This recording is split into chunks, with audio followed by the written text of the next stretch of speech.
cet invité, c'est Jean-Luc Poupart. Bonjour. Bonjour. Vous êtes le président de l'ARSO. L'ARSO, c'est un acronyme pour l'Amicale de la retraite sportive des Olonnes. Voilà. Comment allez-vous? Très bien. Très bien. Moi, ça va très bien. Nos associés également, nos adhérents également, qui sont revenus en nombre cette année. Et nous sommes très contents d'accueillir 851 adhérents cette année. C'est énorme. Alors effectivement, si je vous pose la question, c'est parce que vous êtes au terme d'une année quand même un peu particulière, voire un peu plus, et que ça peut fatiguer quand même après 12, 18 mois de mobilisation anti-Covid. C'est très fatigant. Nous avons eu une année blanche, pour parler clairement. Nous avons perdu beaucoup d'adhérents. Nous avons perdu 150 adhérents, que heureusement cette année nous avons retrouvés. Nous avons retrouvé parce que nous proposons X activités. Nous proposons 44 animations sportives, 11 animations culturelles et surtout nous créons du lien social à travers notre amicale. En particulier en participant, comme à d'autres choses, d'autres manifestations, à cette campagne de vaccination. De deux façons, soit en travaillant à la centrale téléphonique, c'est-à-dire en répondant aux demandes de rendez-vous, ou soit en participant directement à l'accueil des gens qui viennent se faire vacciner. Vous aviez idée de cet engagement, de l'importance de cet engagement quand on a commencé à vous solliciter au début? Pas du tout, pas du tout. Nous avons commencé à nous engager, on nous a sollicité début janvier. On a commencé le 18 janvier et depuis, on n'a jamais arrêté. Donc là, on est vraiment au terme d'un an plein. On est au terme d'un an plein. En chiffres, ça fait 14 000 heures de bénévolat.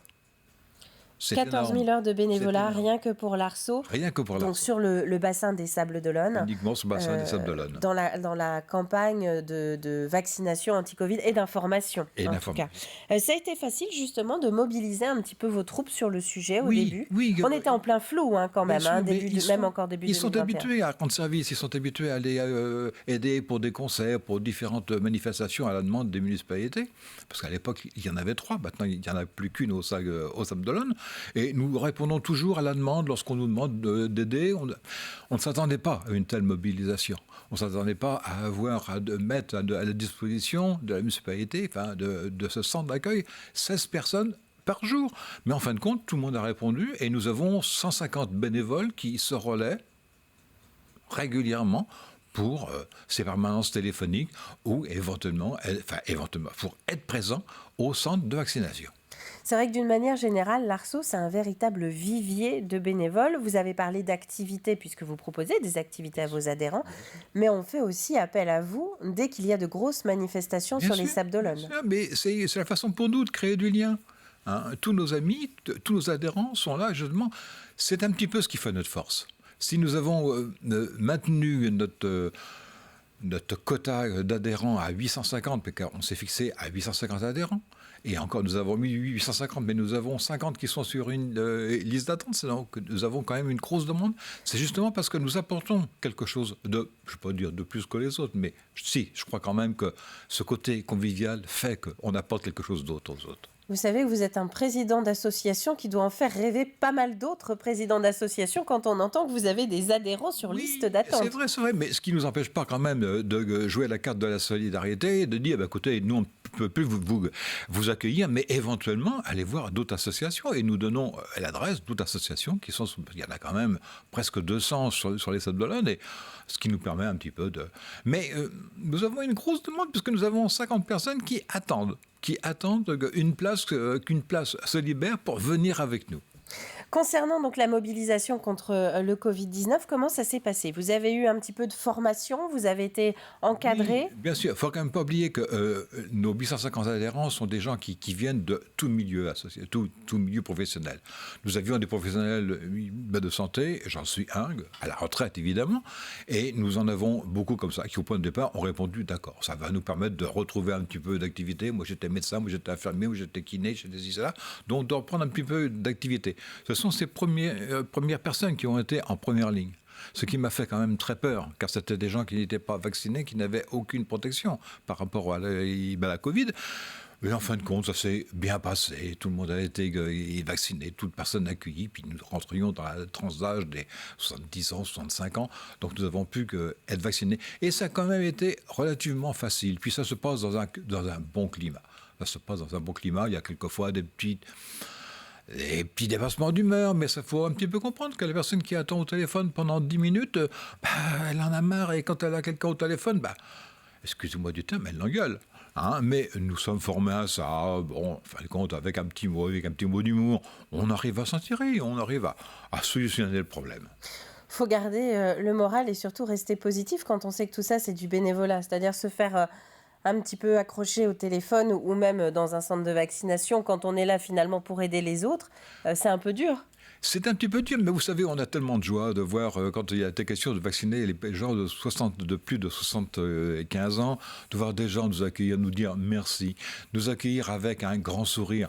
De début, surtout, l'accueil du centre de vaccination, c'est un petit peu de démystifier, un petit peu de rassurer les gens, de leur dire « vous inquiétez pas, ça va bien se passer, vous allez attendre ceci, cela », leur faire un grand sourire, parler, blaguer. Moi, ça m'arrive fréquemment de faire une blague. Lorsque je vois un couple, je dis « vous êtes ensemble ?» Je trouve un petit truc comme ça. Non, ça fait sourire, ça détend, les gens sont plus détendus et je suis persuadé qu'à la vaccination, se passe mieux.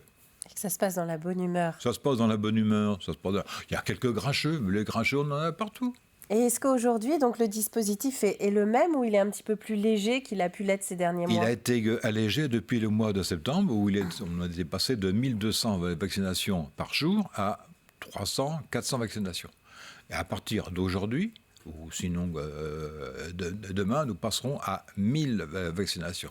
Et comme l'a annoncé Yannick Moreau hier soir, maire des Sables-d'Olonne, sur les antennes de télévision, nous passerons sans doute à 1200, 1400 vaccinations à partir du 13 décembre. Donc vous allez retrouver un dispositif qui a été le même au plus fort finalement de la campagne de vaccination. Et nous serons toujours présents. Et donc vous, voilà, en tant que président de l'ARSO, vous allez réussir à remobiliser encore une fois vos troupes. Remobiliser. Vous savez, lorsqu'on envoie tous les 15 jours notre demande pour le planning, on est obligé de faire un choix parmi les gens, de dire, toi, t'es venu il y a 15 jours, donc non, nous avons tout un vivier de 150 personnes, 150 volontaires qui sont là et qui sont prêts. Ça ne nous posera aucun problème. Alors cette soirée de remerciement, elle était plus que méritée finalement, qui est organisée ce soir au Sables-d'Olonne. Nous n'avons rien demandé. C'est la municipalité des Sables-d'Olonne qui a voulu nous remercier. On en est très contents. Hein, mais on n'attendait pas ça. On n'attendait pas ça du tout. Nous, on le fait de bon cœur. On le fait parce que ça nous permet d'aider une population. Puis quelque part, sur le plan économique, ça apporte également un plus. C'est quelque chose que les Sablais n'auront pas à payer.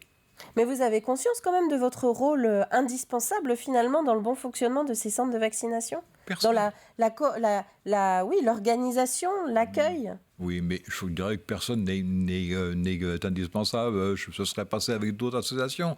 Nous, on est présents, on répond. C'est tout. Vous savez, il faut être modeste. Et nous sommes une association assez modeste. Et personnellement, je me dis, faut y aller, et puis c'est tout. Bon, et alors derrière ça, une fois que les centres de vaccination vont retrouver un dispositif plus simple, votre prochain dossier, c'est quoi? Ça va être la mobilisation autour du prochain Vendée Globe? Peut-être, mais il y aura d'autres activités. Vous savez, il y a Olonne à vélo, qui n'est plus Olonne à vélo, qui est les Sables-d'Olonne à vélo. Nous avons plein d'activités, des concerts éventuellement, où on fait un petit peu le service d'ordre quand on nous le demande. Quoi qu'on n'aime pas ça, service d'ordre, ça veut dire police, flic, on n'aime pas beaucoup ça. Mais j'irai encadrer les gens, les diriger, éviter les conflits, les bagarres, tout ça. Non. On est toujours disponible. À partir du moment, sous condition qu'on nous demande pour une manifestation qui ne soit ni politique ni religieuse. En tout cas, c'est l'humilité qu'on va retenir de cet entretien de l'ARSO et des troupes de l'ARSO, de l'amicale, donc de la retraite sportive des Olonnes. Jean-Luc Popard, merci beaucoup d'être venu. Merci de m'avoir invité. Je rappelle que vous êtes le président d'une association particulièrement dynamique avec des futurs membres sur liste d'attente. Et bien sûr. Merci à vous. Merci beaucoup.